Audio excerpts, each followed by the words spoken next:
30대 여성 A씨는 반복적인 피로, 관절통, 입안 궤양, 얼굴 발진 등의 증상을 겪다가 단순 스트레스나 과로로 여기며 병원을 미뤘습니다. 그러나 증상이 악화하면서 대학병원을 방문했고 혈액 검사에서 자가 항체 양성 및 염증 수치 상승이 확인되었는데요. 신장 기능 저하 소견도 보여 신장 조직 검사까지 시행한 후 루푸스를 진단받았습니다. 루푸스는 우리 신체를 외부에 침입한 침입자로 생각하고 우리 몸의 면역 체계가 공격을 하게 되는 자가 면역 질환의 대표적인 질환이라고 하겠습니다. 우리 보통 면역 체계는 외부에서 균이 들어왔을 때 공격을 해서 없애는 역할을 하게 되는데 면역 체계의 고장이 났을 경우에는 우리 몸의 일부 또는 전부 장기를 외부 침입자로 인식을 하고 면역 체계가 발동해서 항체를 만들어내고 염증을 일으키게 되는 병입니다. 루푸스는 류마티스 관절염처럼 흔한 병은 아닙니다만 침범하는 장기에 따라서 증상이 아주 다양하게 나타나기 때문에 초기 진단하기까지가 시간이 좀 지연되는 그런 특징이 있어서요. 그런 류마티스 관절염처럼 관절을 침범하는 병들과는 조금 다른 특징이 있겠습니다. 루푸스는 남녀 모두에게 발병할 수 있으나 전체 환자의 약 90%가 여성일 정도로 여성에게 훨씬 흔합니다. 특히 15세에서 45세 사이의 가임기 여성에게 가장 많이 나타나는 것이 특징인데요. 그 이유는 아직 명확하게 밝혀지진 않았지만 여성 호르몬인 에스트로겐이 면역 기능에 영향을 미쳐 면역 과잉 반응을 유도하는 것으로 추정됩니다. 루푸스의 정확한 원인은 잘 모릅니다만 일반적으로 우리 유전적인 배경에 감염이라든지 정신적, 육체적 스트레스, 어떤 약물들의 작용에 따라서 발생하는 거로 추측되고 있습니다. 스트레스는 루푸스 악화를 유발하는 중요한 요인 중 하나입니다. 스트레스를 받으면 면역 체계가 과민하게 반응하여 염증을 촉진할 수 있고 이는 루푸스의 활성화로 이어질 수 있는데요. 환자들이 질병 외에도 취업, 가족, 사회생활 등으로 인해 스트레스를 경험할 가능성이 크기 때문에 심리적 안정은 치료의 하나로 간주합니다. 원인을 알 수 없는 피로감이란 무력감, 그리고 뭔가 몸이 좀 잘 돌아가지 않는다는 느낌들, 또 간혹 탈모 증상이 생기기도 하고요.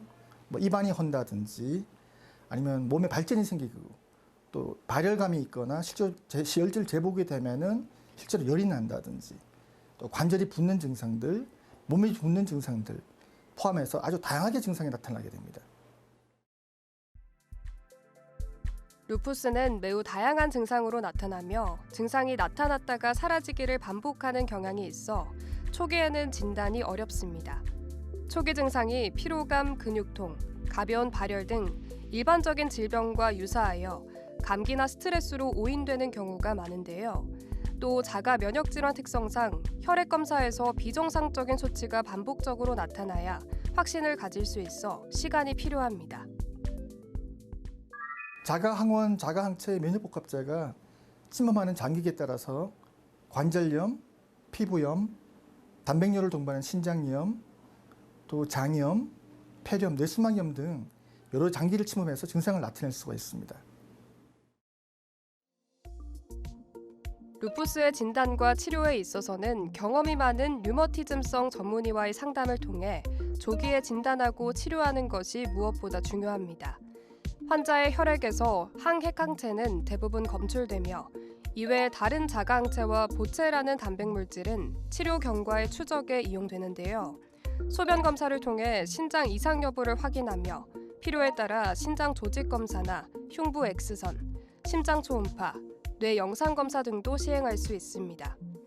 미국 류마티스 학회나 유럽 류마티스 학회 기준에 따라 11개 이상의 임상 면역학적 항목 중 일정 기준 이상을 충족해야 진단이 내려집니다. 가벼운 증상의 경우에는 소염 진통제나 또 면역제제 계통약을 사용하게 될 수 있고요.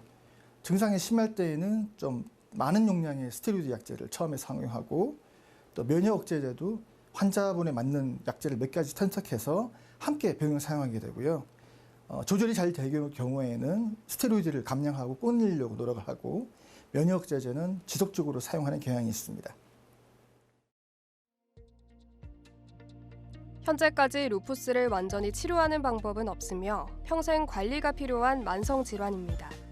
하지만 치료를 잘 받으면 정상적인 일상생활과 사회활동이 가능하며 일부 환자는 오랜 기간 병해 활동이 거의 없는 관해 상태에 머물기도 하는데요.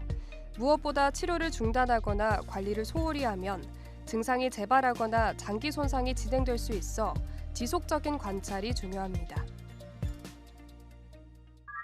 스테로이드의 경우에는 부작용이 좀 많은 약제여서 장기간 사용할 경우에는 살이 찌거나 얼굴이 붓고 또 멍이 쉽게 나기는 경우도 있고 또 혈압과 당이 오는 경우도 있습니다.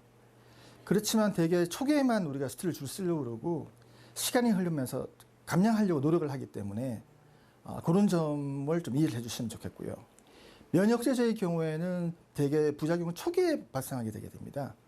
각 약물별로 부작용이 다 다른데 강한 면역제제나 약한 역제제에 따라 다르지만 보통 백혈구가 떨어진다든지 빈혈이 갑자기 좀 심해진다든지 간염이 온다든지 신장 기능이 저하가 온다든지 이런 부작용들이 발생할 수가 있습니다. 루푸스는 악화기와 호전기가 반복되는 특성을 가진 질환입니다. 어떤 시기에는 증상이 거의 없을 수 있지만 특정 유발요인에 의해 갑자기 병이 활성화되기도 하는데요. 따라서 지속적인 약물 치료와 생활관리, 정기검진이 중요하며 환자 스스로 몸 상태의 변화를 민감하게 파악하는 것이 필요합니다. 일반적으로 저희가 사용하는 명료약제제 같은 경우에 좀 약물 부작용으로 치료 중단하는 경우가 많고요. 또 부작용으로 중단하는 경우가 있어서 그 다음에 제시된 치료가 생물학 제제라는 제제들입니다. 보통 주사제와 경구약제들이 있는데 현재로서는 주사약제를 쓸 수가 있겠습니다.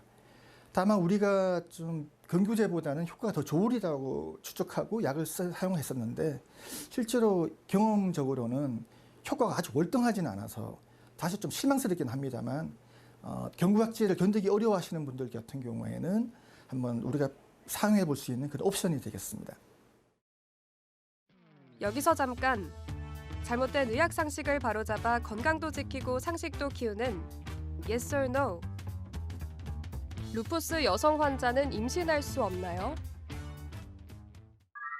루푸스 여성 환자는 임신을 할 수가 있습니다. 정상적인 임신은 가능합니다. 다만 루푸스가 병 활성도가 조절이 안 되지 않거나 그 사용하는 약제가 임신 독성이 있는 약제를 쓰는 경우에 유산이 발생할 가능성이 있습니다. 따라서 이러한 경우에 루푸스 진단받은 환자분들 같은 경우는 임신을 원할 경우에 그 담당 의사 선생님하고 상의를 해서 약제를 좀 변경해야 될 경우는 변경을 하고 또 증상이 조절이 안 될 경우에는 임신의 시기를 좀 상의해서 결정할 필요가 있겠습니다. 잘못된 의학 상식 깨치기 Yes or No 두 번째. 루푸스 치료제를 먹는 중에는 감염에 취약해진다는 데 사실인가요? 치료제 복용 중에 감염에 취약해질 수도 있고 또 아닐 수도 있습니다. 그게 약제의 어떤 독성과 용량에 따라 달라지게 됩니다. 만약에 치료가 잘 되는 분들 같은 경우에 적은 용량의 스테로이드와 적은 용량의 면역제를 사용하고 있다면 그렇게 감염에 대해서는 걱정할 필요가 없는데 조절이 잘 되지 않는 분들은 좀 스테로이드를 많이 사용하는 경우가 있고 면역제도 한 가지가 아니라 한 두 가지, 세 가지를 같이 쓰는 경우가 있게 되거든요.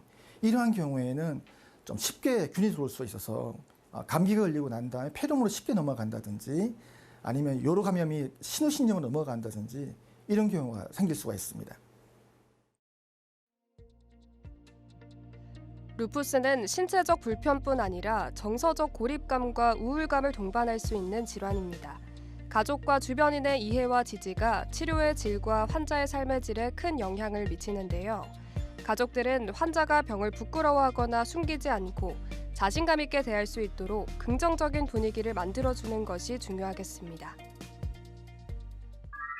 간단한 거는 이제 루푸스의 경우에는 햇빛을 쬐게 되면은 좀 증상이 좀 악화되는 경우가 있기 때문에 평소에 외부 활동할 경우에는 좀 자외선 차단제 같은 경우를 자주 좀 사용하실 필요가 있고요.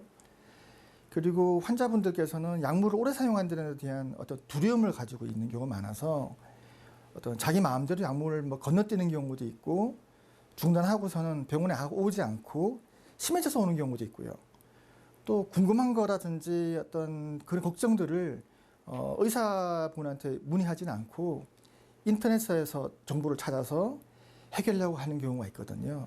또 잘못된 정보가 꽤 많기 때문에 꼭 어떤 궁금증이 있거나 두려움이 있거나 그런 경우에는 담당 의사 선생님하고 충분히 상의해서 결정하시는 게 좋겠습니다.